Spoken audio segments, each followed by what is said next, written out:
to another episode of Justice for Y'all. With me today is Andrew Bowen. Andrew, how are you? I'm good, Paul. How are you? I'm doing well. So it's been a while for our regular listeners, talking to my mom, of course. It's been a while since we had a new episode out, and we're overdue. And we also, if our regular listeners would notice that we are one shy. So yeah, we're missing Stephen Morrison. That's right. Stephen has left Savannah, moved back to Minnesota, and as part of moving to a different state, he is now practicing with a different law firm. Of course, we wish him all the best in that. That's right. He's changed his practice to focusing on civil cases against people who aid in sex trafficking, which is very noble work, but very difficult work, both legally and having to just be part of that world and understand it on a day-to-day basis and hear about these horrible stories. So he's doing God's work with that, but it's a lot. It is. Well, it's something he felt deeply about, and we're awfully proud of him for doing what he's doing. We are. And we'll have him back on as a guest, so you will not totally miss Stephen. But for now, you stuck with us.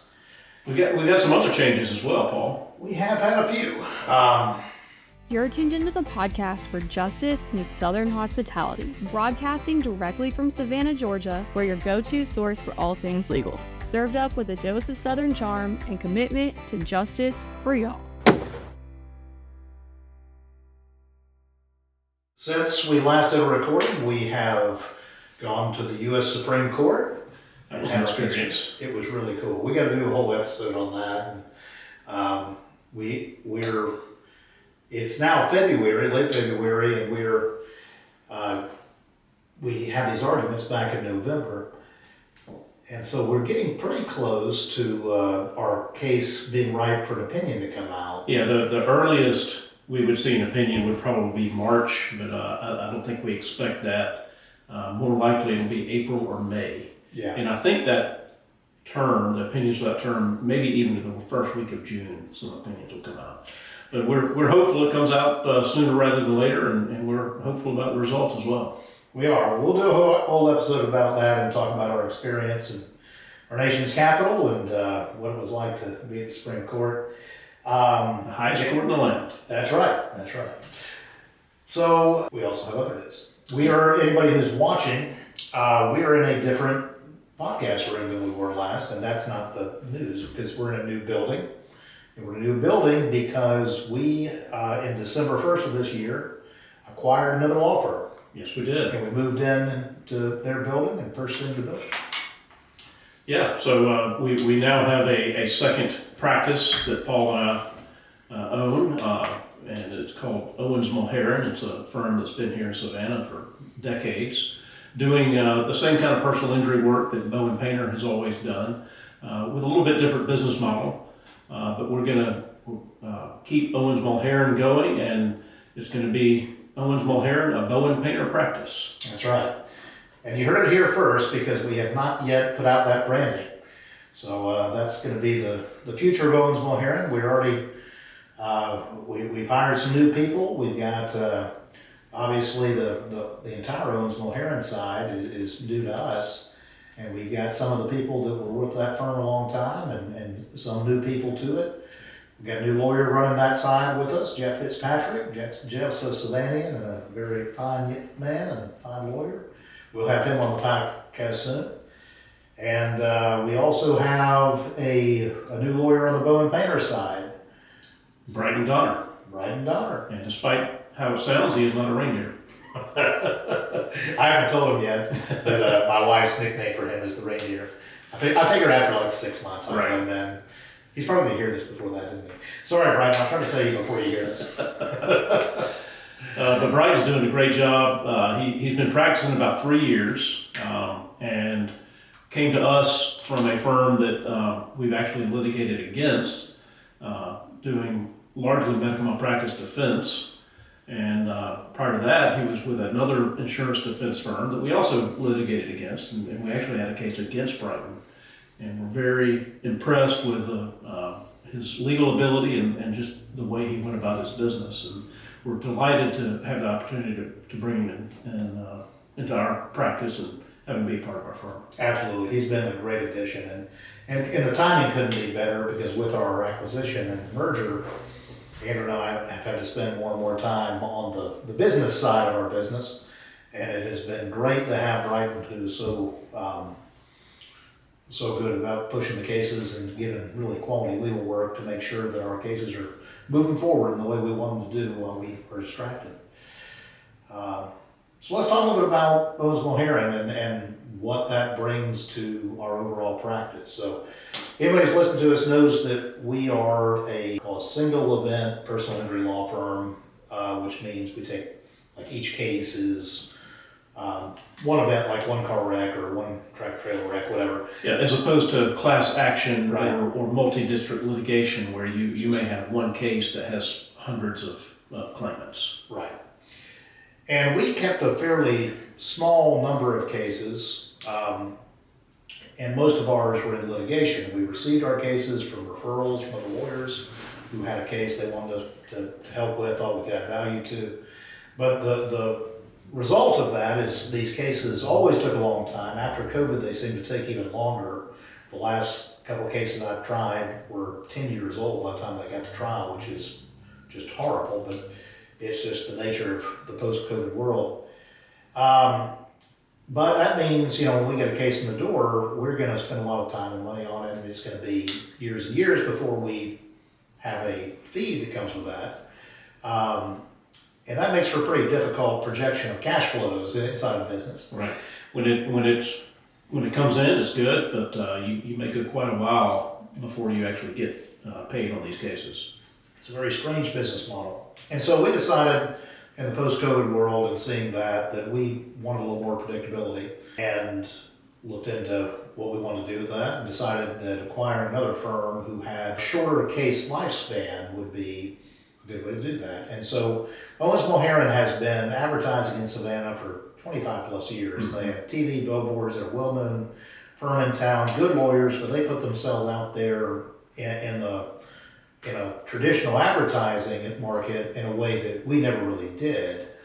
And they've earned a good reputation for being around so long and having so many clients that they've helped. But they're also more of a household name due to their just presence. People drive around, they see the name. And that is something that leads to, instead of having our cases where they get referred to us, often needing to go into litigation in all those years, we get calls on the Owens Mulherin side of people who have, say, recently gotten in a car wreck, and they want to hire them to, let's see if we can help settle the case pre-suit, which if you work it up right and they know that you can take to trial, you can do that. Right. And so it means that the length of a case staying in the firm is on average more like 6 to 9 months as opposed to 6 to 9 years. Right. So it's a little different, and what client doesn't want their case to be done in 6 to 9 months as opposed to 6 to 9 years? Yeah, and it's a higher volume of cases. Most of them are less value than the cases Bowen Painter typically took or takes. Not that they're not legitimate cases, it's just there may be lower insurance limits, there may be more real but limited injury. So a higher volume of those cases can be turned over in a shorter life cycle, and that gives you more predictability for your cash flow. That's right. The problem we've been trying to solve. That's right.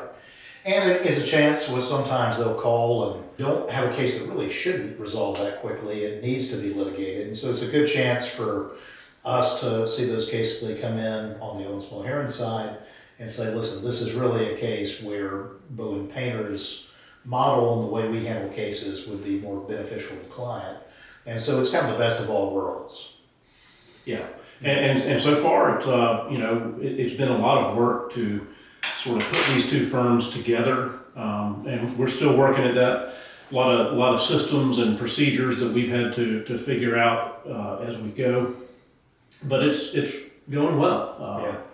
Owens Mulherin, that side of the practice, continues to get cases and resolve cases and move cases along.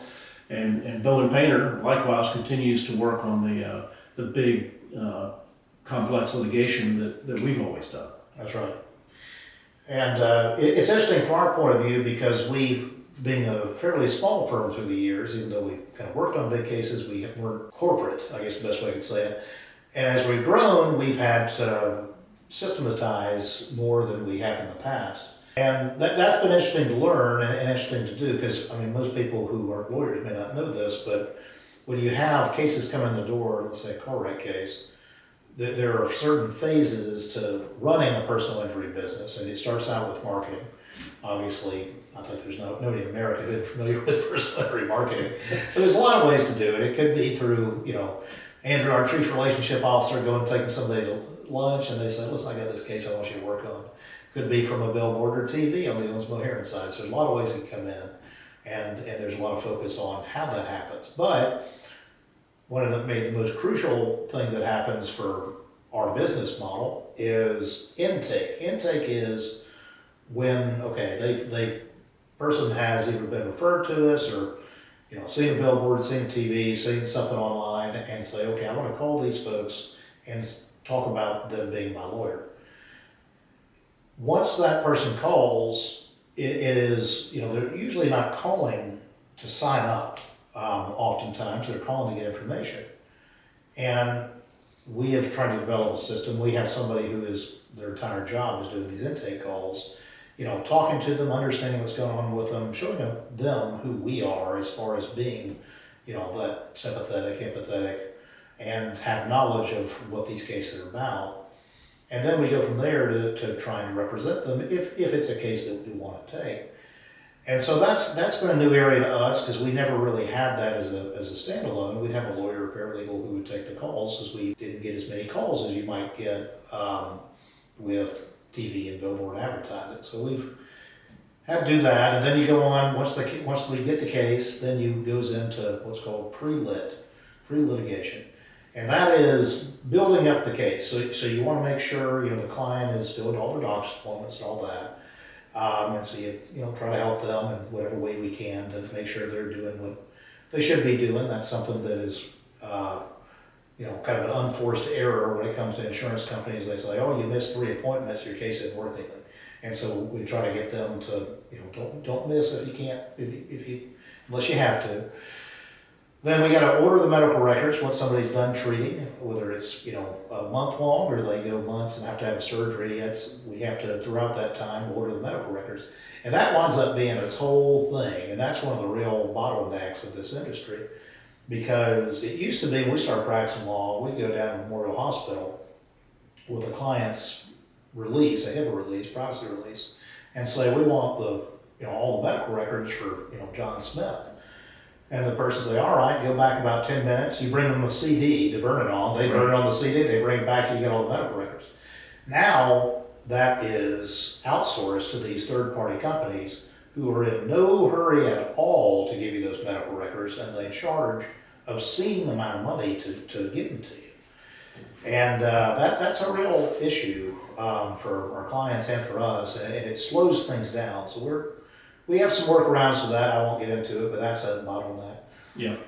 And then what else? Sort of a police report, if there's any open records request, to just build up the evidence. Yeah, and Georgia law says that if you write to a potential defendant and request their insurance information, tell us who your insurance company is. Georgia law requires them to tell you, but sometimes they don't do it or don't do it in a timely manner.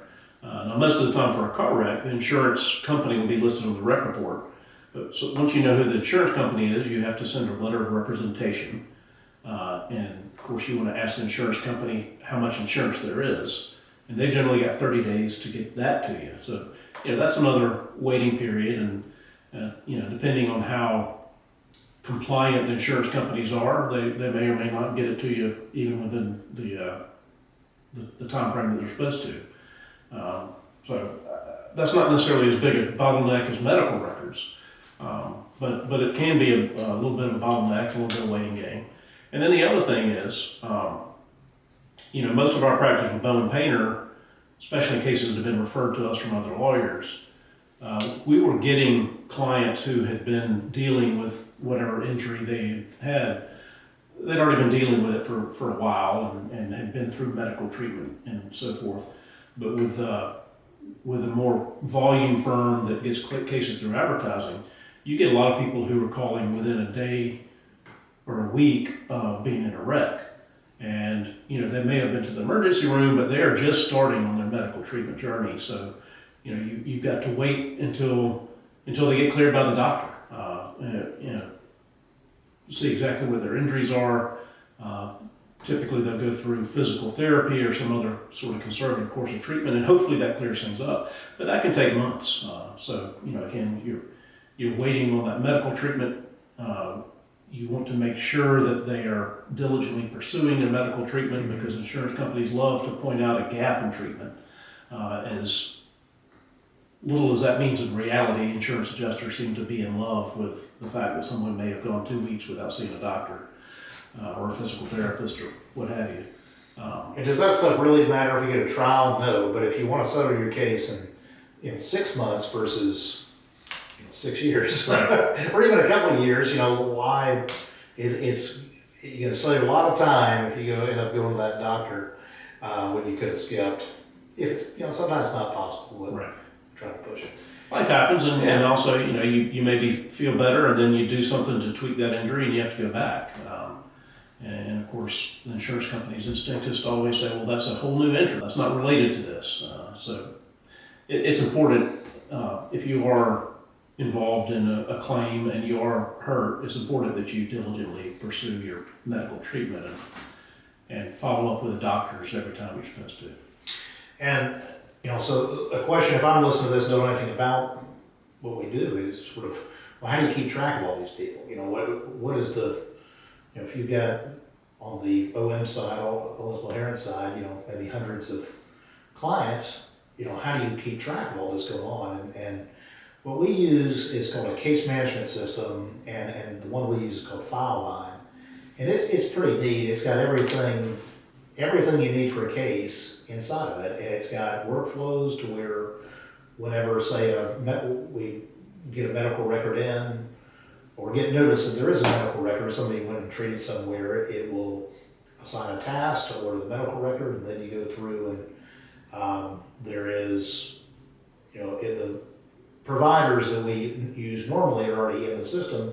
So you just kind of hit a button and it will produce a letter for that client that's written to the provider that is requesting the medical records, and that can get emailed, or talking about backwards system, still faxed out. And that makes things more efficient and allows us to really stay on top of this and push it as hard as we can. But then you're really in love, and I like it a lot too, but I know this is your baby for as far as, okay, so you get to the end of this, you've got your medical records, the person's done treating, we got all the action report, we got the insurance information. It's time to write a demand letter. And the demand letter is a term of art, meaning you're demanding settlement. It's really technically a settlement offer in the other context, but it's called a demand letter. And so the demand letter has a package with the medical records in it, the action report, whatever, photographs, whatever needs to be done to prove the case.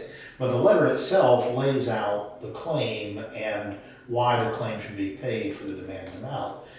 This can be a 3, 4, 5, 6, 10-page letter sometimes, depending on how much medical treatment and how complex the case is. Single space. It takes a while to write one of these, and we've written many of them over the years. But we have some new technology, using AI to our advantage. Yep. And we have a company called Supio that we have contracted with. Andrew, why don't you tell folks what Supio does? Well, Supio is a legal AI agent, and it can write a draft of a demand letter. Now, with anything AI, it is a tool. It is not a replacement for our own judgment and skill as lawyers. So, it will give us a draft that we review and tweak and add to make stronger where it's needed. But it does a very good job of marshaling all the facts, putting all the medical treatment in chronological order, arranging the medical bills, things that we used to do manually. It puts these things in the demand, within seconds or minutes. It's really pretty impressive. Supio can also, just for our own benefit, create detailed medical timelines so that we understand our clients' treatment and injuries. It can even dive deeper And for example, I have a case currently where I have a client who had a prior bad back before he got rear-ended by an 18-wheeler. And I asked Supio, I said, go through and quantify the treatment, injections, medications he was getting for his back prior to the wreck versus after this wreck. And it was able to do that in such a way that it showed a clear change in the pattern of his treatment after the wreck, which really helps us with insurance adjusters, because we can then take that information and say, yeah, he had a bad back prior, but this made it worse, and here's how you know, because you can see how much more often he's getting treatment, and the more intense treatment he's getting. For instance, he was primarily using medications to manage his pain prior to the wreck, and after the wreck, he has had to have a series of injections, lumbar spine injections, and even radiofrequency ablations. And Supio was able to quantify that without a person having to dig through all these records and keep a tally on a notepad of like every time he got prescribed medications or every time he had injections, and do that comparison. It's an amazing tool. It really is. And for those worried about AI hallucinating, that kind of stuff, one thing Supio does is they have people who check it. They will go through and verify that the information matches the source document, because it gives you the source document. So we can get a demand right now that we can go through and do it, but if you give them a few days, they'll verify. And like for the medical records too, if we have something complex, we'll take what they've given us. We'll have the links to the actual document, and then send it to our nurse and say, does this look right to you? And then for any fact, if Supio says this is a fact in the case, it'll have a little blue hyperlink that will take you to the document that it's relying on to say that is a fact. So you can really verify, double check it pretty easily. So it's a great tool, and I have struggled. I think we have struggled with coming to grips with the AI revolution.